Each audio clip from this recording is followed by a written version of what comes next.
That's just like a Rolex. You're like, oh shit, look at this brewing Rolex. Because to be able to do that is a miraculous thing. It really is. I don't know that everybody understands quite deeply how easy it is to introduce, something that's going to fuck your beer totally up in that kind of a situation. I think Sierra Nevada even has some open. Yeah, I'm guessing these guys who have a lot of I know heavy even investment in Fort Collins. Yeah, they've got some open fermenters, but like the real guys in Belgium, they just they do it because that's all they had back in 300 years ago. That's the only way they knew how to do it. Yeah, but to keep it sterile, I mean that's the best way to do it. The CO2 protects the beer. Yeah. As long as you have the conditions right. But yeah, I guess bucket list. I'd like to get out to Germany and check out some of those. Right, like a Rhine River cruise or something, and get off in every city. And that would you can carry your own barrel down to the cave. That'd be the real tour. Like, brewing sucks, man. Because back then it was like some ogre dude that was over the whole brewery, and whatever he said went, They didn't have pumps back then. So. No, they had kids. They had child labor. Yeah, fucking hey, man. It was easy for them. All right, batter up, man. I guess either let's say when I went to Asheville, like when we were planning on opening the brewery, did like a brewery course. It was a 5-day course, and nice. The owner of Burial Brewing and the owner of High Rise Brewing was like came and basically volunteered the time for the course and did tours and all that sort of stuff. And Huggy spoke about it a little before about like the collaboration between the brew scene, and it was just like going out there, seeing those two super successful breweries, having them like spend time with you, go out for beers, ask questions, tour the brewery, like, telling you whatever you wanted to hear and that sort of thing. So it's kind of like, it was a great moment of like, yeah, this is a cool industry that you want to be in, where people are willing to help out and all that sort of stuff. And those are two awesome breweries, and it's a cool little spot too, right? So I got to take time off from my day job and just go hang out and drink beer and check out breweries. So awesome. That was a really cool experience. So what is, for any of you guys, the number one thing that you didn't expect when you started to become a part of the industry? That a parking lot permit would take like 8 months. I think we could talk about parking forever. And the whole parking situation is insanity. I would say. Well, hey, I'm working on teleport terminals, although it hasn't, it hasn't gone real well. I want to be a brewer. Have you thought about parking? Fuck you.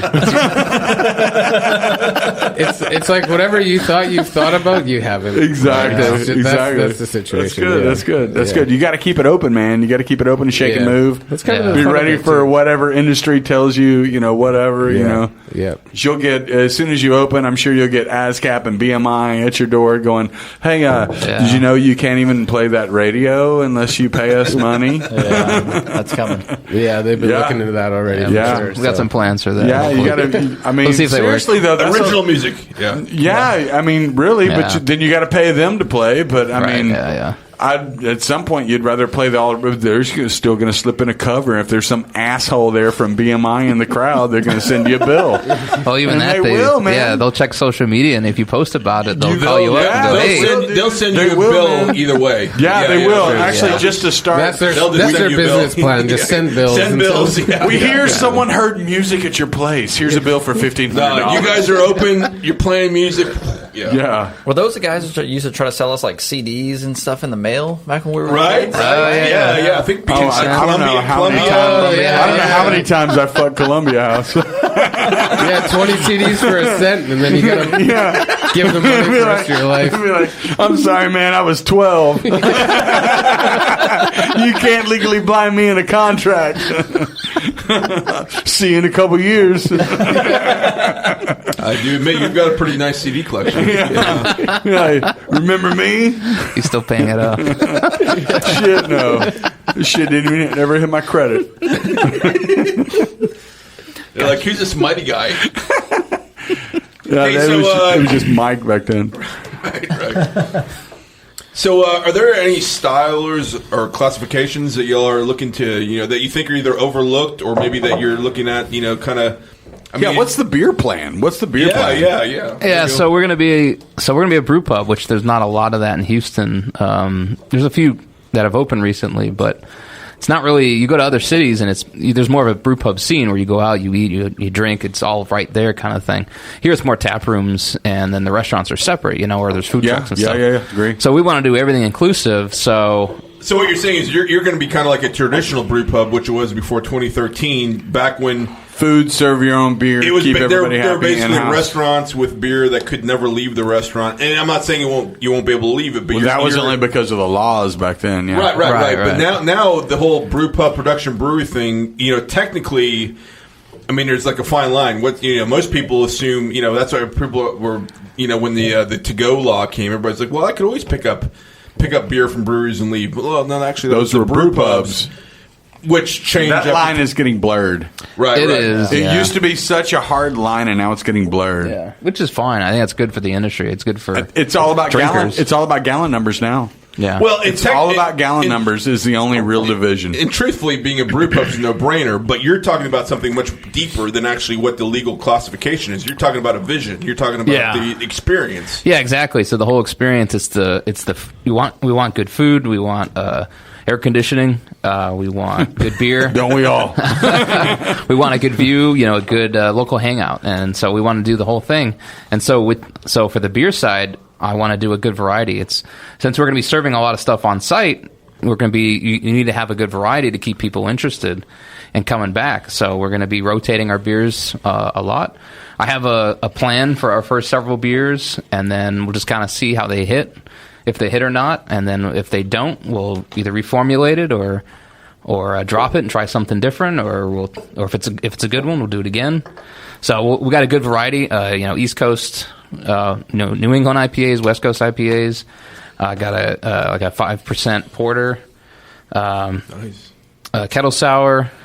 Fruited kettle sour. I'm working on. I actually really enjoyed that kettle sour you did. By the way, sorry to interrupt. Yeah. So we've done. So I've been brewing in Michael's garage over the last several months, and so I've done 130 different batches through that, just trying to perfect all the recipes. Some of them it's like I'm on version 6 kind of thing, and some of them it's like one version, 2 version. All right, good, lock it down, move on to the next thing. So trying a good variety. So though you've done that before, the scaling up. Yeah. So I've been. So you understand the scaling up prospects. It's not one for one. Right, exactly. It's not a linear relationship. No. With By any no of it. means. Yeah, so I'm familiar with it. I did test batches at No Label. I did test batches at Southern Star. Sure. And so I'm familiar with. And then I've also done the brewing with the collaboration brews too. And one or two of those we kind of took a recipe that I'd already kind of worked on the small scale, 5-10 gallon batch size, and then kind of translated over to and gave inputs. The beers were a collaboration between both of us, but to kind of take some of that knowledge and scale it up. So I'm familiar with the scaling. And so our first beers, we're gonna have a brand new brew house, so it's not going to be exact, but I have a pretty good idea. So you have yet to brew on the 10-barrel system? I have yet to brew on it. Yeah, it's in place. That is so exciting. We're still, we're still excited. It's not quite hooked up yet. Oh my god! Yeah, that is awesome. Yeah, I'm ready. You're probably breathing. I'm almost at the end of build out mode, and I'm almost in operations mode. So hell yeah! I'm kind of right at that cusp there. And I'm ready. Like, okay, I can heat water. Heating. I can move this. I can move that. I can move that. Ooh, we're close. Yeah. Can I cool it yet? Shit. Yeah. We got to run these lines. Yeah. So I got a plan of what I need in place before I can start.